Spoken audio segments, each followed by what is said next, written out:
ರಾಜ್ಯದಲ್ಲಿ ಈಗಾಗಲೇ ವಿಧಾನಸಭೆ ಅಧಿವೇಶನ ನಡೀತಾ ಇದೆ. ಒಂದು ಕಡೆಗೆ ಬಿಜೆಪಿ ಮನೆಯಲ್ಲೂ ಕೂಡ ಎಲ್ಲವೂ ಸರಿ ಇಲ್ಲ ಅನ್ನುವಂಥದ್ದು ಈಗಾಗಲೇ ಗೊತ್ತಿರುವಂಥ ವಿಚಾರ. ಇದೆಲ್ಲದರ ನಡುವೆ ಎಲ್ಲ ಸರಿ ಹೋಗುತ್ತೇನೋ ಅಂತ ಕಾರ್ಯಕರ್ತರು ಕಾಯ್ತಾ ಇದ್ದಾರೆ. ಆದರೆ ನಾಯಕರ ನಡುವಿನ ಮಾತಿನ ಸಮರ ಮಾತ್ರ ದಿನೇ ದಿನೇ ಮುಂದುವರ್ತಾ ಇದೆ. ಇವತ್ತು ಒಂದು ಹೆಜ್ಜೆ ಮುಂದೆ ಹೋಗಿ ಹುಚ್ಚಾಸ್ಪತ್ರೆ, ಹಂದಿ, ನಾಯಿ ಎಲ್ಲ ವಿಚಾರಗಳು ಕೂಡ ಮತ್ತೆ ಮತ್ತೆ ಮುನ್ನೆಲೆಗೆ ಬರ್ತಾ ಇದೆ. ಇಂಥ ಪದ ಬಳಕೆಯಿಂದಲೇ ಈಗ ಬಿಜೆಪಿ ಸದ್ದಾಗ್ತಾ ಇದೆ. ಪ್ರಮುಖವಾಗಿ ನಿನ್ನೆ ಯತ್ನಾಳ್ ಅವರು ಯಡಿಯೂರಪ್ಪನವರು ಲಿಂಗಾಯತರೇ ಅಲ್ಲ ಅನ್ನುವಂಥ ಮಾತನ್ನು ಹೇಳಿದರು. ಅದಕ್ಕೆ ತಿರುಗೇಟರು ಕೊಟ್ಟಂಥ ವಿಜಯೇಂದ್ರ ಈ ರೀತಿಯಾದಂಥ ಪದ ಬಳಕೆ ಮಾಡೋದ್ರಿಂದ ಅವರಿಗೆ ಲಾಭ ಆಗತ್ತೆ ಅಂದರೆ ಅದು ಭ್ರಮೆ ಅಂತ ಹೇಳಿದರು. ಇನ್ನು ಅದಕ್ಕೂ ಕೂಡ ಕೌಂಟರ್ ಕೊಟ್ಟಿರುವಂಥ ಯತ್ನಾಳ್ ಅವರು ವಿಜಯೇಂದ್ರ ಹೇಳಿ ಕೇಳಿ ಅವ್ರ ಜೊತೆಗೆ ಯಾರೂ ಇಲ್ಲ, ಅವ್ರ ಬರೀ ಇರೋರೆಲ್ಲ ಎಲ್ಲ ಮಾಜಿಗಳೇ ಅಂತ ಹೇಳ್ತಿದ್ದಾರೆ. ಹೀಗಾಗಿ ಈ ಬಿಜೆಪಿಯ ಮನೆ ಗಲಾಟೆ ಈಗ ದಿನೇ ದಿನೇ ಹೊಸ ತಿರುವನ್ನು ಪಡೆದುಕೊಳ್ತಾ ಇದೆ. ಮೊದಲೇ ಹೇಳ್ತೀನಿ, ಯಡಿಯೂರಪ್ಪನೇ ಲಿಂಗಾಯತಲ್ಲ, ಅದು ಯಾವುದೋ ಬೆಳಗಾರ ಸೆಟ್ ಯಾವುದೋ ಒಂದು ಬೇರೆ ಐತದು. ಜಾತಿ ಹೆಸರು ಹೇಳ್ಕೊಂಡು ರಾಜಕಾರಣ ಮಾಡೋದಕ್ಕೂ ಅವ್ರು ಕೇವಲ ಶಾಸಕರಾಗಿ ಮಾಜಿ ಸಚಿವರಾಗಿ ಉಳ್ಕೊಂಡಿದ್ದಾರೆ. ಅವ್ರ ಪಟಾಲಮ್ಮ ಐತಲ್ಲ, ಅಲ್ಲಿ ಮಾಜಿಗಳು ಭಾಳ ಆಗ್ಯಾರ. ನಾವೆಲ್ಲ ಹಾಲಿ ಶಾಸಕರಿದ್ದೀವಿ. ಇದು ಬುಕ್ಕನಕೆರೆಯಿಂದ ಪ್ರಾರಂಭ ಆಗ್ಬೇಕು. ವೀರಶೈವ ಲಿಂಗಾಯತರು ಹೌದು ಅಲ್ಲ ಅನ್ನೋದು. ಹರೆ ಹುಚ್ಚ ಇನ್ನ ಕರ್ಕೊಂಡೋಗಿ ಹುಚ್ಚರಾಸತ್ರ ಸೇರಿಸಬೇಕಾಗತ್ತೆ. ನಿನ್ನ ಹಂದಿಗಳಿಗೆಲ್ಲ ಉತ್ತರ ಕೊಡಲಾಗುವುದಿಲ್ಲ. ಹಂದಿಗಳಿಗೆಲ್ಲ ಉತ್ತರ ಕೊಡಲಾಗುವುದಿಲ್ಲ.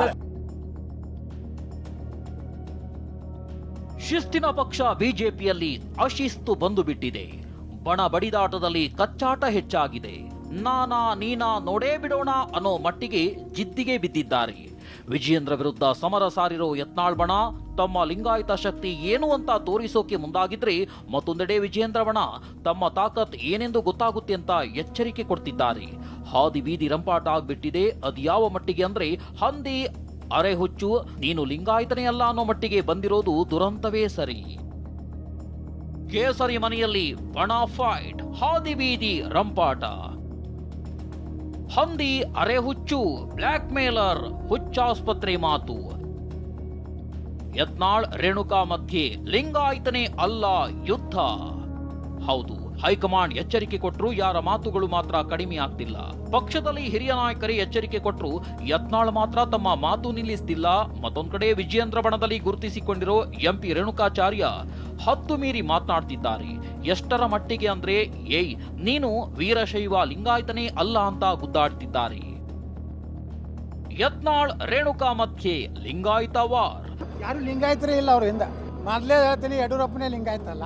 ಮಂಡ್ಯದಲ್ಲಿ ಆ ಲಿಂಗಾಯತರು ಅವರ ಕುಟುಂಬನೇ ಅಲ್ಲ, ಅದು ಯಾವುದೋ ಬೆಳಗಾರ ಸೆಟ್ ಯಾವುದೋ ಒಂದು ಬೇರೆ ಐತದು.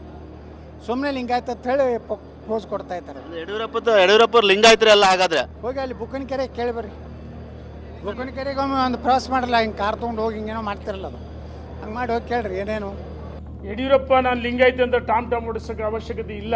ಯಡಿಯೂರಪ್ಪನವರು ಪ್ರಶ್ನಾತೀತ ನಾಯಕ, ಮಾಸ್ ಲೀಡರ್. ಹಸಿರು ಶಾಲೆಯನ್ನು ಧರಿಸಿ ಪ್ರಮಾಣ ವಚನ ಸ್ವೀಕರಿಸಿ ಕೃಷಿ ಬಜೆಟ್ ಅನ್ನು ಮಂಡಿಸಿದ್ದ ಈ ರಾಜ್ಯದಲ್ಲಿ ಏಕೈಕ ಮುಖ್ಯಮಂತ್ರಿ, ದೇಶದಲ್ಲಿ ಏಕೈಕ ಮುಖ್ಯಮಂತ್ರಿ ಅಂದ್ರೆ ಸನ್ಮಾನ್ಯ ಯಡಿಯೂರಪ್ಪನವರು. ಯತ್ನಾಳ್ ರೇಣುಕಾ ಮಧ್ಯೆ ಅರೆ ಹುಚ್ಚು, ಹಂದಿ ಫೈಟ್. ಅರೆ ಹುಚ್ಚ ಪೂರ್ತಿ ಹುಚ್ಚರಾಗಿರ್ಬೇಕು, ಇಲ್ಲ ದಡ್ಡರಾಗಿರ್ಬೇಕು, ಇಲ್ಲ ಜಾಣರಾಗಿರ್ಬೇಕು, ಅಂತರಿ ಬುದ್ಧಿವಾದ ಹೇಳ್ಬೋದು. ಕೆಲವರು ಮಲಗಿದಂತೆ ನಟಿಸ್ತಾರೆ. ನಟನೆ ಎಲ್ಲವೂ ಕಲೆ ಗೊತ್ತು ಆ ಮನುಷ್ಯನಿಗೆ. ಹೇಳಿಬಿಟ್ಟಲ್ಲ, ಹಂದಿಗಳಿಗೆಲ್ಲ ಉತ್ತರ ಕೊಡಲಾಗುವುದಿಲ್ಲ. ನಾವು ದೊಡ್ಡ ಸಮಾವೇಶ ಮಾಡ್ತೀವಿ ಅಂತ ಯತ್ನಾಳ್ ಹೇಳಿದ್ರು. ಇದಕ್ಕೆ ತಿರುಗೇಟು ಕೊಟ್ಟ ರೇಣುಕಾ, ಬಟ್ಟೆ ಹರಿದುಕೊಂಡು ಹುಚ್ಚನ ರೀತಿ ಓಡಾಡ್ತಿದ್ಯಾ ಅಂದ್ರು.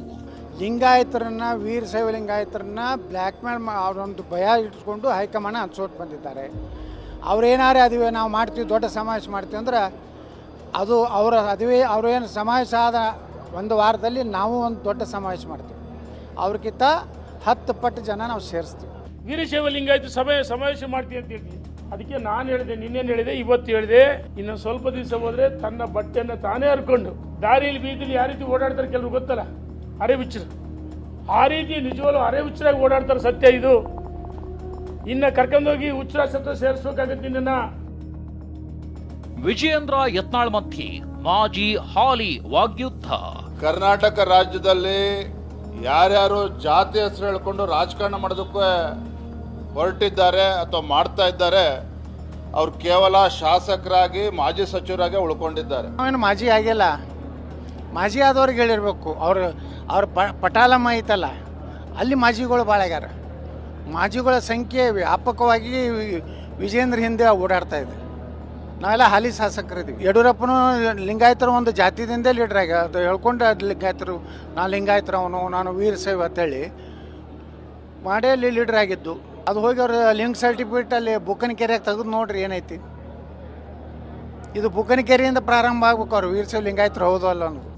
ಯತ್ನಾಳ್ಗೆ ಬಹಿರಂಗ ಸವಾಲ್ ಹಾಕಿರೋ ರೇಣುಕಾಚಾರ್ಯ, ನಿನ್ನ ಮುಖವಾಡ ಕಳಚುತ್ತೆ, ನೀನು ಕಾಮಿಡಿ ಪೀಸ್ ಅಂತ ಕೆಂಡಕಾರಿದ್ರು. ಕೇಳಕ್ಕೆ ಇಚ್ಛೆ ಪಡ್ತೀನಿ, ಬಹಿರಂಗವಾಗಿ ಸವಾಲ್ ಹಾಕ್ತೀನಿ, ನಿನ್ನ ಮುಖವಾಡಗಳು ಒಂದೊಂದಾಗಿ ಕಳಚಿ ಬೀಳ್ತದೆ. ಯಾರು ಯಡಿಯೂರಪ್ಪನವ್ರ ಬಗ್ಗೆ ಅಗ್ರಹ ಮಾತಾಡ್ತಾರೆ ಅವರೆಲ್ಲ ಡಮ್ಮಿಗಳು, ಈ ಕಾಮಿಡಿ ಪೀಸ್ ಅಂತಾರೆ, ಒಂಥರ ಕಾಮಿಡಿ ಪೀಸ್ಗಳು ಆಗ್ಬಿಡ್ತಾರೆ. ಮಾಧ್ಯಮದವರಿಗೂ ಬೈತಾರೆ, ಮಠಾಧೀಶರು.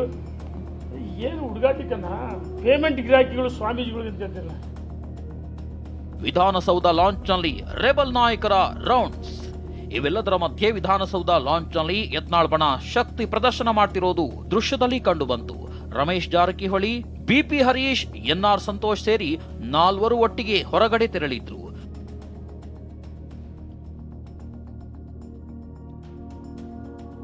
ನಾಡಿದ್ದು ಮಾರ್ಚ್ 7ರಂದು ಕೇಂದ್ರ ಗೃಹ ಸಚಿವ ಅಮಿತ್ ಶಾ ಬೆಂಗಳೂರಿಗೆ ಆಗಮಿಸಲಿದ್ದಾರೆ.